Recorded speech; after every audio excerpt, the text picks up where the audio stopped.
करवा चौथ का व्रत सभी सुहागन महिलाओं के लिए बहुत खास होता है, क्योंकि इस दिन सभी सुहागन महिलाएं अपने पति की लंबी आयु की कामना से सुबह से लेकर रात सूर्योदय तक निराहार व निर्जल रहकर उपवास रखती हैं। रात को चंद्रमा को अर्घ्य देकर ही उपवास खोलती हैं।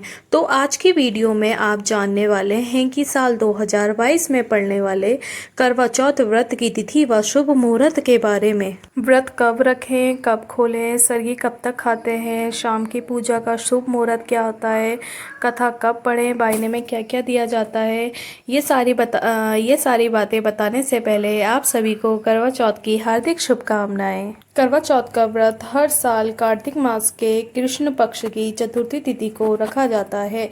इस साल 13 अक्टूबर 2022 गुरुवार के दिन करवा चौथ का व्रत रखा जाएगा।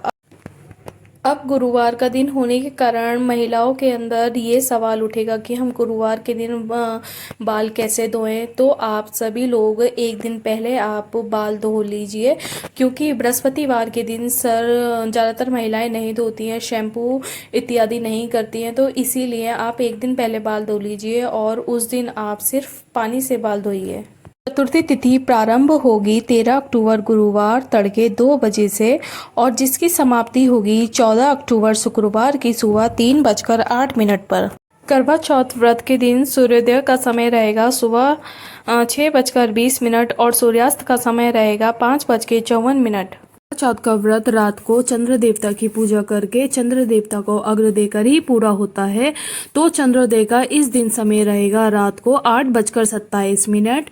स्थानीय समय यूपी और उत्तराखंड का वो आप अपने अनुसार कैलकुलेट कर लीजिएगा, क्योंकि अलग अलग जगह पर अलग अलग निकलता है। और अगर तभी भी अगर मौसम खराब हो, अगर बारिश हो, तो आप 8:30 बजे मतलब 9 बजे के बीच में आप व्रत खोल सकते हैं, क्योंकि रात को 10 बजे से पहले यदि हो सके तो जो भी चंद्र देवता की पूजा है वो कर लेनी चाहिए। चंद्र देवता को अर्घ्य भी दे देना चाहिए। अगर आसमान में बादल हो तो चंद्रमा ना दिखाई दे रहा हो तो ऐसे में भी आज बिना चंद्र दर्शन किए भी व्रत खोल सकते हैं। ऐसी स्थिति में एक थाली या फिर प्लेट ले सकते हैं और उसमें चंद्रमा की प्रतिमा बनाएं और प्रतिमा बना के फिर आप पूजा मतलब उसी की करें जो आपने प्रतिमा बनाई है।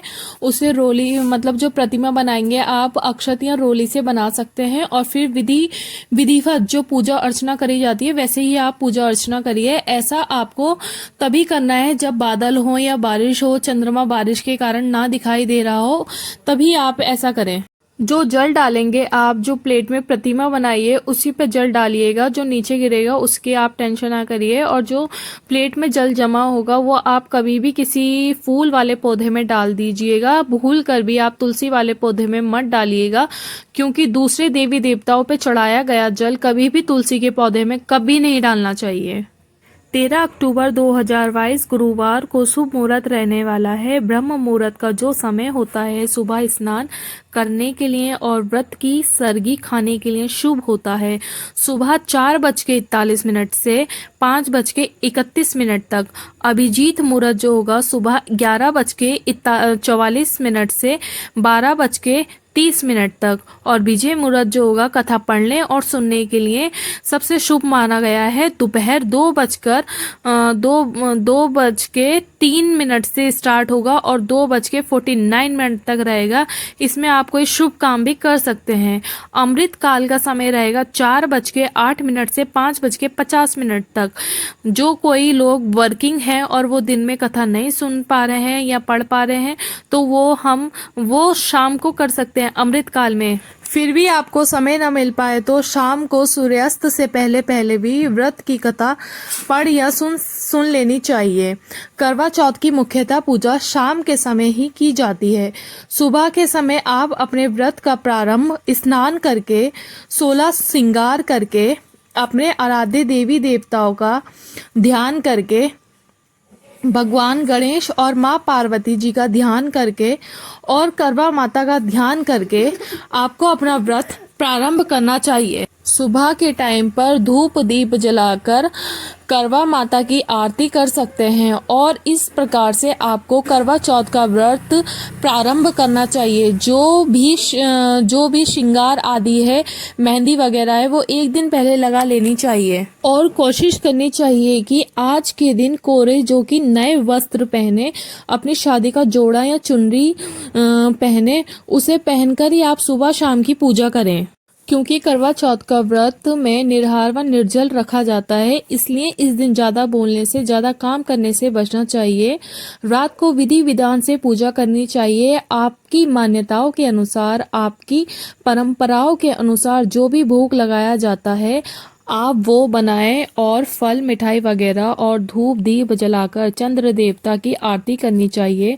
भगवान गणेश के साथ माता पार्वती की पूजा की जाती है, माता करवा की पूजा की जाती है और करवा माता से प्रार्थना की जाती है कि वो आपके सुहाग की रक्षा करे और आपके सुहाग को कभी भी कोई परेशानी ना आने दें। इस प्रकार से कामना करके आपको अपने पति के पैर छूकर चंद्रमा की रोशनी में अपने पति को देखना चाहिए। चलनी से आज के दिन चलनी के अंदर दीप रखकर अपने पति को देखा जाता है, फिर चंद्रमा को देखा जाता है। इसके साथ ही आप पति के हाथों से जल या मिठाई खाकर अपना व्रत खोल सकते हैं। पूजा करते समय आपको अपनी सासू माँ को बायना देना होता है। कुछ जगहों पर व्रत खोलने से पहले बायना दिया जाता है, कुछ जगह पर व्रत खोलने के बाद। ये जो बायना होता है, जिसमें हम उपहार रूप श्रृंगार की सामग्री, वस्त्र, फल, मिठाई, दक्षिणा आदि देते हैं, वो अपनी सासू माँ को या ननद को या जेठानी को, अपने से बड़े बुजुर्ग भी महिलाएं होती हैं जो सुहागन महिलाएं हैं, उनको देना चाहिए। यदि आपकी सास आपके साथ नहीं है तो आप फोन के माध्यम से उनसे आशीर्वाद ले सकती हैं। यदि आपके हस्बैंड आपके साथ नहीं है तो आप फोन के माध्यम से उनसे बात करें और आप जल अपने हाथों से पी सकती हैं या मिठाई वगैरह जो भी है आप अपने हाथ से खा सकती हैं। इसमें कोई बुराई नहीं है, ये आप ऐसा कर सकती हैं। आपके आसपास कोई बुजुर्ग महिला होंगे, आप उनके पैर छू के आशीर्वाद ले सकती हैं। अगर वो भी नहीं है तो आप मंदिर में जाके ब्राह्मणी होंगे कोई, उनके पैर छूकर आप आशीर्वाद ले सकती हैं। करवा चौथ के दिन पूजा कैसे की जाती है, किन किन नियमों का पालन किया जाता है, अगर आपको पीरियड्स हो जाए तो पूजा कैसे करनी चाहिए, ये सारी बातों की वीडियो आपको अगली वीडियो में मिलेगी। अगर आपको हमारी वीडियो अच्छी लगे हो तो प्लीज़ सब्सक्राइब करना ना भूलें। Thanks for watching.